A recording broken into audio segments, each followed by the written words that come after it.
हिंगोली जिल्ह्यामध्ये काल राज्याचे कृषी मंत्री दत्तात्रय भरणे वाशिममधून हिंगोली मार्गे नांदेडला जात असताना ठाकरेंच्या शिवसेनेचे नेते वसीम देशमुख यांनी काळे झेंडे दाखवत भरणे यांचा ताफा अडवण्याचा प्रयत्न केला।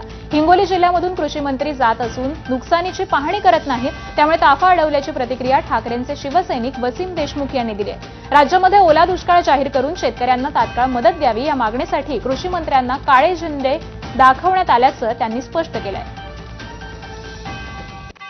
राज्याचे जे कृषी मंत्री आहेत दत्तात्रय भरणे ते वाशिम जिल्ह्याच्या दौऱ्यावर आहेत आणि वाशिमवरून ते हिंगोली मार्गे सरळ नांदेडला जात आहेत आणि हिंगोलीमध्ये कुठेही त्यांचा कार्यक्रम नाही, भेट नाही, शेतकऱ्यांच्या शेतीची पाहणी नाही।